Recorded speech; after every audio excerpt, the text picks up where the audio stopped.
Hello दोस्तों, Marvel का 26th movie eternals अभी थिएटर्स में आ चुका है। अपने अपने नज़दीकी सिनेमाघर में आप जाके इसको देख सकते हैं। इसका रेटिंग अलग अलग प्लेटफॉर्म पे अलग अलग रह रहे हैं। मिक्स टाइप ऑफ रेटिंग इसको मिल रहे हैं। रोटेन टमाटोज में इसको 48% मिला है, मेटाक्रिटिक्स में 53% और वहीं पे IMDb में इसका रेटिंग है 6.9। तो लोगों का नजरिया मूवी के प्रति अलग अलग रह रहा है, क्योंकि मार्वल जो अपना डेब्यू मूवी में थोड़ा सा इसका रेटिंग कम रहता है, क्योंकि वहाँ पे उसका स्टोरी नैरेट किया जाता है। तो सारे लोगों का पॉइंट ऑफ व्यू मूवी के ऊपर अलग अलग है। तो बहुत सारे दोस्त हमारे ऐसे हैं जो मूवी को देखना चाहते हैं, बट वो किसी कारण की वजह से या पैंडेमिक की वजह से वो सिनेमाघरों में नहीं गया पाए हैं और मूवी को नहीं देख पाए हैं। तो आज हम इस वीडियो में इस मूवी के प्लॉट के बारे में बात करेंगे और पूरी कहानी के ऊपर डिस्कस करेंगे। तो चलिए बढ़ते हैं कहानी की तरफ एक स्पॉइलर अलर्ट के साथ। दोस्तों, कहानी कुछ इस तरीके से होता है कि 5000 ईसा पूर्व में ओलंपिया नाम के ग्रह से 10 महाशक्तिशाली इटर्नल्स को सेलेस्टियल एरिसम द्वारा डेविएंट से लड़ने के लिए और पृथ्वी को बचाने के लिए भेजा गया था। तो ये सेलेस्टियल जो है वो सुपर नेचुरल बीइंग होते हैं जिन्होंने क्रिएट किया था सेलेस्टियल को। तो ये सेलेस्टियल्स कौन थे? पहला था एजैक, जो था सेलेस्टियल्स का लीडर। इसके पास था, सबके पास कुछ ना कुछ सुपर नेचुरल पावर थे। तो इसके पास ये सुपर नेचुरल पावर था कि ये अपने आप को हील कर सकती थी। जब भी कोई उसको जख्म लगे वो उसको ठीक कर सकती थी। इक्रिस था जो ये लीडर था, हीरो एक था ये टीम का, जिसके पास आंखों से लेजर बीम छोड़ने का पावर था और हवा में उड़ने का शक्ति था, सुपरमैन जैसा। इसके बाद सर्सी थी जो मैटर मैनिपुलेट कर सकती थी, पत्थर को पानी बना सकती थी, पानी को हवा बना सकती थी, वो कुछ भी चीज़ों को किसी भी चीज़ में चेंज कर सकती थी। यहाँ पे इक्रिस और सर्सी आपस में प्यार करते थे। इसके बाद था गिलगमेश, जो इन सब में से सबसे शक्तिशाली इटर्नल था, जो कि इस टीम का हल्क भी इसको बोल सकते हैं। थेना थी जो कि एंजेलिना जोली प्ले कर रही थी। तो इसके पास ये पावर था, ये क्या कर सकती है कि हवा से कोई भी वेपन बना सकती है, कोई भी अस्त्र या फिर कुछ भी प्रकट कर सकती है। ये पावर उसके पास था। और ये कभी कभी अपना मेमोरी लॉस कर देती, अपना आफा खो बैठती थी। तो गिलगमेश उसको हैंडल करता था और एक तरफा वो प्यार भी करता था थेना से। इसके बाद पास्तोस था उस टीम में, जो कि इनका इंजीनियर था। ये मशीन का इसको आइडिया था, ये कैसे स्पेसशिप बनाना है, कोई मशीन को कैसे बनाना है, इंजन कैसे बनाना है। तो ये सारा इंजीनियरिंग का दिमाग पास्तोस के पास था।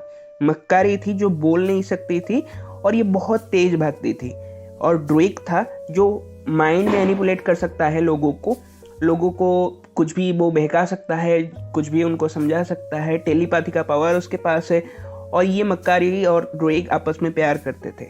स्प्राइट थी जो छोटी बच्ची जैसी दिखती है बट है वो बड़ी, और इसके पास इल्यूशन क्रिएट करने का पावर था। ये किसी भी रूप में अपने आप को ट्रांसफॉर्म कर सकती है या फिर कुछ भी इल्यूशन लोगों को वो दिखा सकती है। किंगो जो कि एक इंडियन सुपर हीरो हम बोल सकते हैं या इटर्नल है, जो कि बेसिकली आज के दिन में एक बॉलीवुड एक्टर है, बट उसके पास ये पावर है, वो हाथों से प्रोजेक्शन कर सकता है। वो कोई भी कॉस्मिक एक शक्ति बना के, एक छोटा सा कोई भी गोला बना के जैसे शूट कर सकता है अपने हाथों से। ये पावर उसके था।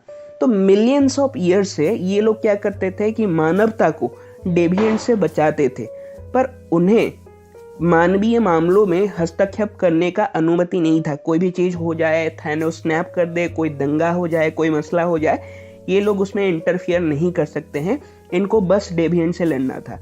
वे 1500 दशक में, 1500 दशक में लास्ट डेविएंट से लड़ाई किए थे। आज से 1500 दशक पहले उनको लास्ट डेविएंट मिला था और उनके ग्रुप में आपस में ये डिसाइड किया कि उनके पास जो जिम्मेदारियां हैं वो मानव जाति के साथ उसके संबंध के बारे में वो अलग अलग है सबके। तो सब क्या किए कि अपने अपने रास्ते में 1500 साल पहले वो अपने अपने रास्ते में निकल गए थे और अगले 500 सालों तक ज़्यादातर वो एक दूसरे से अलग होके वो बिता रहे थे। कोई बॉलीवुड में एक्टर था, कोई म्यूजियम में प्रोफेसर था, कोई अपना लाइफ स्पेंड कर रहा था फैमिली के साथ।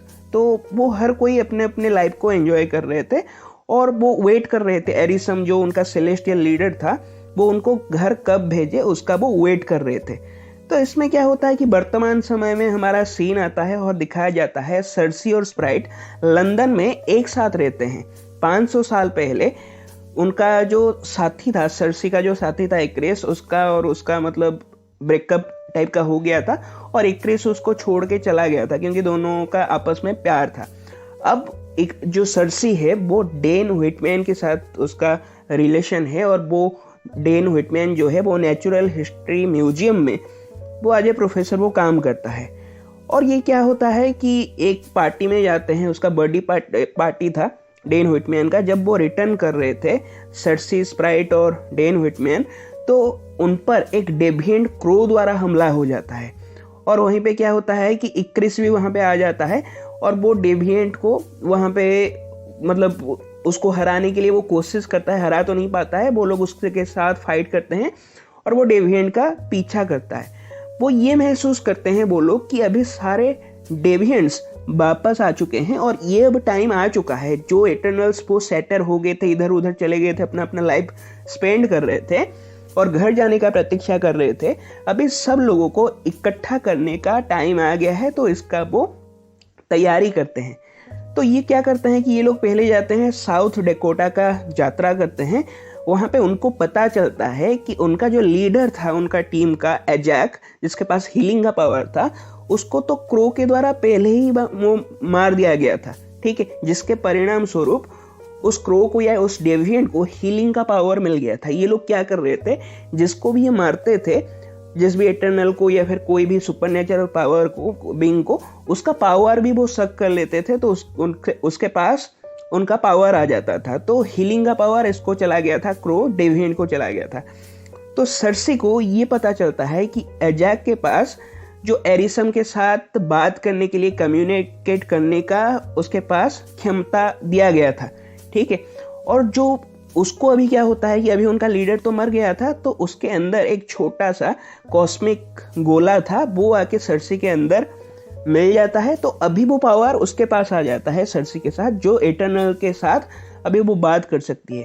तो इटर्नल द्वारा उसको ये बताया जाता है कि इटर्नल द्वारा उनको एक मिशन में भेजा गया था वर्ल्ड में, और उनका मिशन डेविएंट से लड़ना नहीं था बल्कि पृथ्वी को इमरजेंस के लिए तैयार करना था। तो ये प्रोसेस इमरजेंस आखिर है क्या, ये अभी क्वेश्चन उठता है। अरिसम ये बताता है, उनका जो लीडर है सेलेस्टियल लीडर, कि लाखों वर्षों से सेलेस्टियल ने अपने बीजों को, जो उनका अंडा टाइप का चीज होता है, जैसा हमने देखा था गार्डियंस ऑफ द गैलेक्सी 2 में ईगो जैसा अपना बीज पृथ्वी में बो रहा था आने वाले समय के लिए, वैसे ही उनको भी अपना आबादी बढ़ाना था। तो वो क्या करते थे कि अपने बीजों को आबादी वाले ग्रहों में लगाते थे ताकि एक नया सेलेस्टियल जन्म ले सके। और आबादी वाले ग्रहों में इसलिए क्योंकि उस आबादी से उनको एनर्जी मिलता था। उस ह्यूमन बीइंग का जो जब आबादी धीरे धीरे बढ़ता था तो वो लिविंग बीइंग से, इंटेलिजेंट लाइफ से उनको पावर मिलता था और धीरे धीरे वो मैच्योर होता था, तो एक नया सेलेस्टियल का जन्म होता था।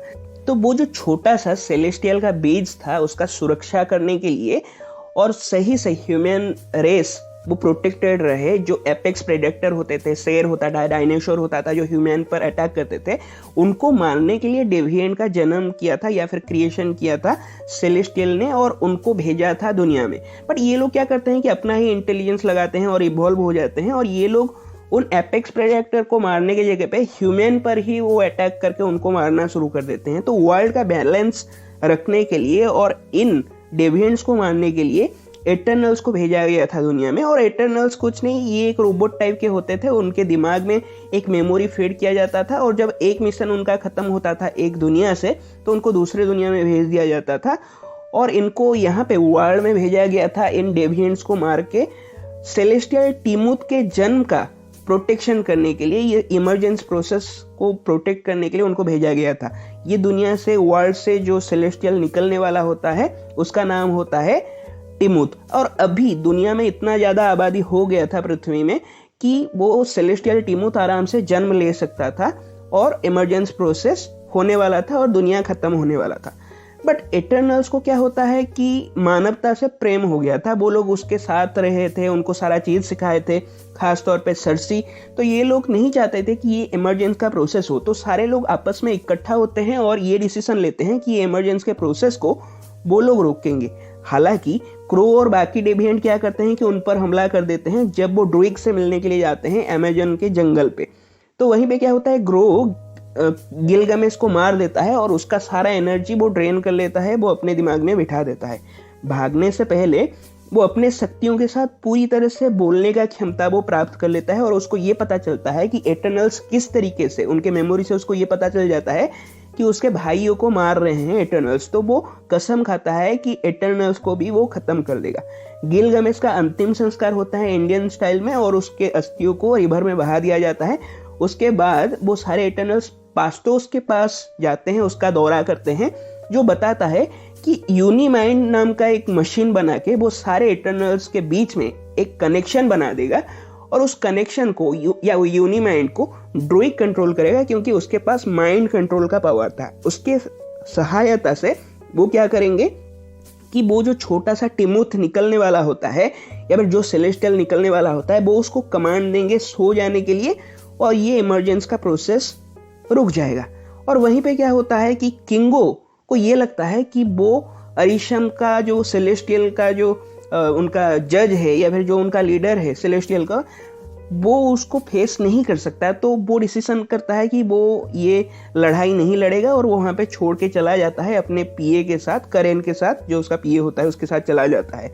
और यहीं पे इकारिस वो खुलासा करता है कि पिछले कुछ दशक पहले या कुछ साल पहले उसका बात हुआ था एजैक के साथ, जिसने उसको इमरजेंस के प्रोसेस के बारे में सूचित किया था, बताया था। और वो नहीं चाहता था ये प्रोसेस को रोकने के लिए, क्योंकि वो अपने सेलेस्टियल लीडर के प्रति लॉयल था। वो चाहता था कि उसको जिस मिशन पे भेजा गया है वो उस मिशन पे वो पूरी तरह से काम करे और उस इमरजेंस के प्रोसेस को होने दे। अब इसके सामने जो भी इंसान आएगा, जो भी इटर्नल आएगा, तो वो उसका दुश्मन था।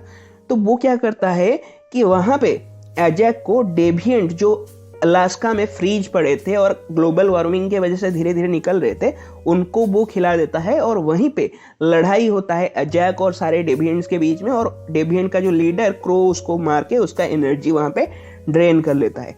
और स्प्राइट इक्रिस के साथ जुड़ जाती है, क्योंकि उसको उससे एक तरफा प्यार था, तो वो उसके साथ जाने का निर्णय कर लेती है और इमरजेंस के प्रोसेस को होने देने में वो डिसाइड करती है।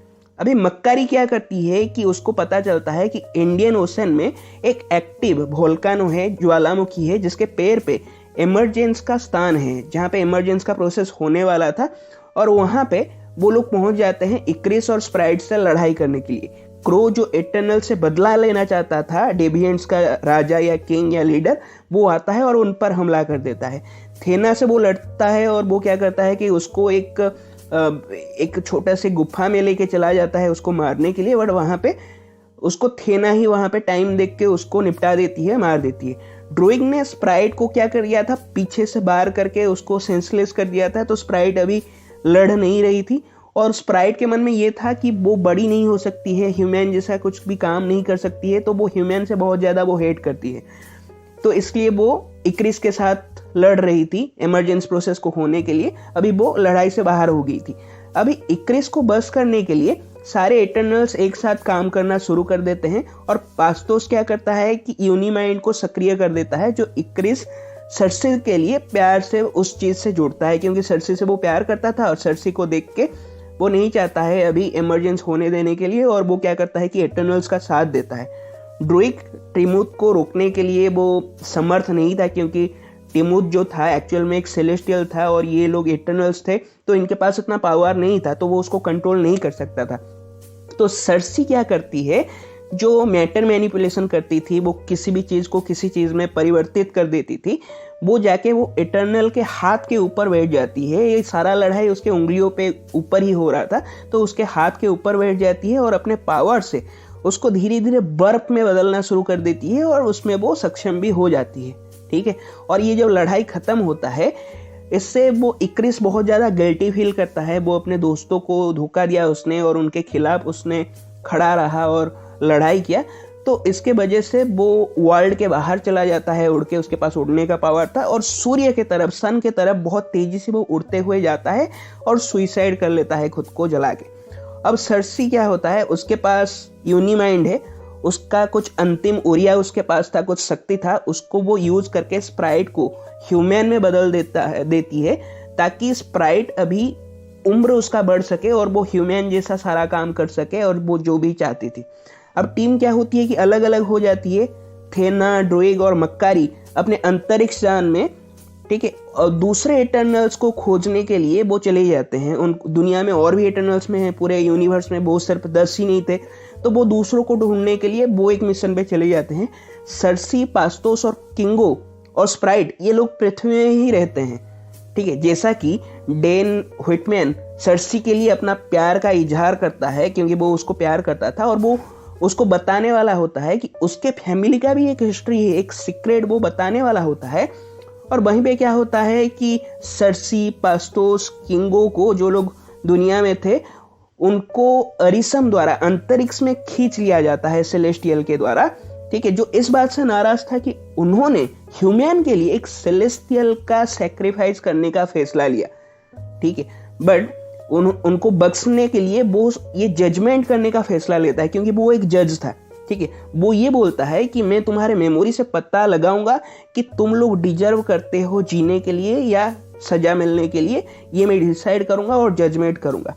और एक मोमेंट में वो गायब हो जाता है, बट जाने से पहले वो ये भी प्रॉमिस करता है कि वो जजमेंट करने के लिए वो आप वापस जरूर आएगा। तो फ्यूचर में हमें वापस भी दिखाई देगा अरिशम, जो रिटर्न करने वाला है।